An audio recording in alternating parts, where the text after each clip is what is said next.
என் அன்பு சகோதர சகோதரிகளே, ஆண்டவராகிய இயேசு கிறிஸ்துவின் நாமத்தில் என் அன்பின் வாழ்த்துக்கள்.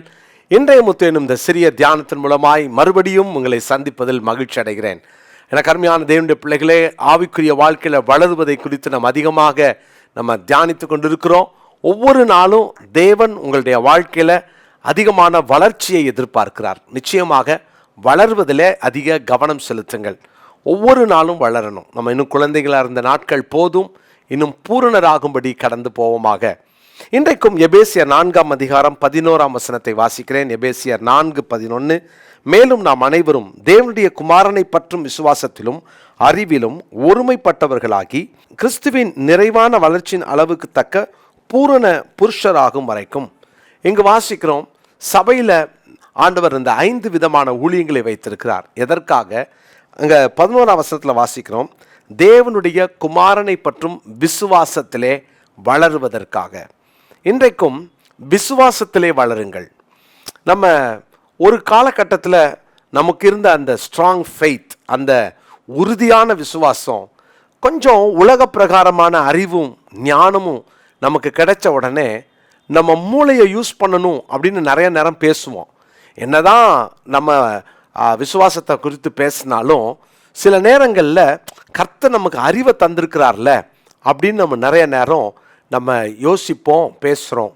பல ஆண்டுகளுக்கு முன்பு சென்னையில் திருவேற்காடு அப்படின்ற இடத்துல ஊழியம் செய்து கொண்டிருந்த போது புதுசாக ஆண்டவரை ஏற்றுக்கொண்ட ஒரு சகோதரி அங்கே இருந்த ஒரு ஏரிக்கரை ஓரத்தில் அங்கே முட்டை கிடச்சிதுன்னு எடுத்துகிட்டு வந்தாங்க. அவங்க கூட அந்த ஏரிக்கு போனவங்கெல்லாம் அந்த முட்டை கோழி முட்டை கிடையாது, இது பாம்பு முட்டைன்னு சொன்னாங்களாம். அந்த அம்மா சொன்னாங்களாம், எங்கள் ஐயா, நான் என்ன ஊழியக்காரனா என்ன சொன்னாங்களா, எங்கள் ஐயா அவங்க விசுவாசத்தோட ஜோம் பண்ண சொன்னாங்க. நான் ஜோம் பண்ணியிருக்கேன், எனவே இது கண்டிப்பாக கோழி முட்டை தான். அப்போது வளர்ந்த விசுவாசிகள்லாம் அந்த சகோதரியை எனக்கு அறிமுகப்படுத்தும் போது சொன்னாங்க, பிரதர், என்னதான் இருந்தாலும் கடவுள் அறிவை தந்திருக்கிறார்ல, அங்கே போய் எப்படி பிரதர் கோழி முட்டை போகணும்னு சொன்னாங்க.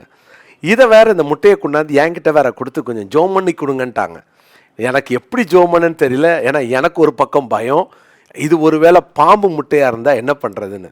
நான் விசுவாசத்தை டீச் பண்ணது உண்மைதான். ஆனால் அன்னைக்கு நான் உணர்ந்தேன், இவங்களுக்குள்ளே இருக்கிற அந்த விசுவாசத்தில் இருக்கிற உறுதிப்பாடு எனக்குள்ளே இல்லையே.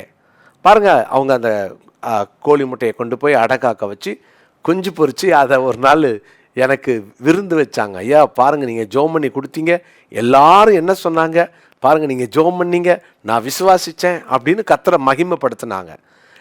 எனக்கு அது ஒரு பெரிய படிப்பனையாக இருந்துச்சு. நிறைய நேரம் நம்முடைய ஆரம்ப கால விசுவாசம் வளர வளர குறைகிறது. இதுதான் தெசலோனிக்கே சபையினருக்கு இருந்துச்சான். நீங்கள் திருப்பிக் கொள்ளுங்கள், 1 அதிகாரம், 1 நிருபத்தின் 1 அதிகாரத்தின் பாருங்க, அந்த 7 வசனம். இவ்விதமாய் மக்கதோனியாவிலும் அகாயாவிலும் உள்ள விசுவாசிகள் யாவருக்கும் மாதிரிகளானீர்கள். நீங்கள்லாம் உங்களுடைய விசுவாசம் அப்படி மாதிரி விசுவாசமாக இருந்துச்சான்.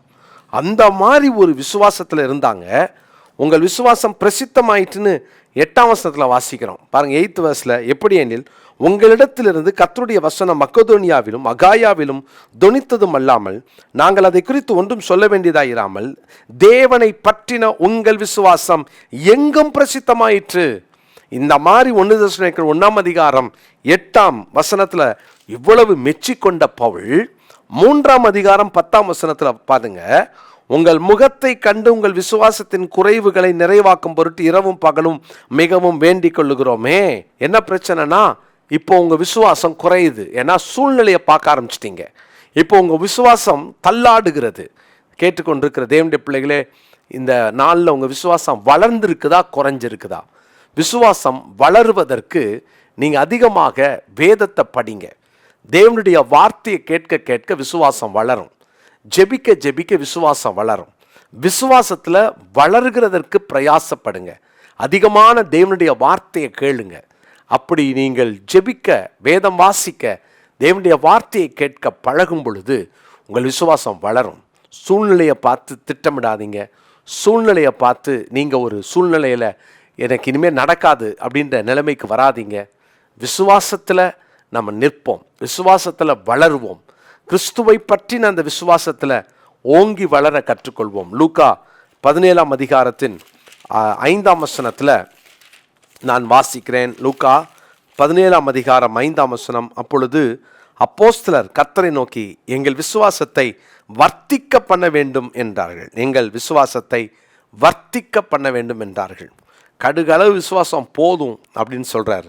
ஏன்னா இவங்க அதில் வளரணும் அப்படின்ற ஒரு ஏக்கம் சீஷர்களுக்குள்ளே இருந்துச்சு. இன்றைக்கி நமக்குள்ளே அப்படிப்பட்ட ஒரு ஏக்கம் இருப்பதாக அந்த ஏக்கத்தோடு தேவ சமூகத்தில் கேளுங்க.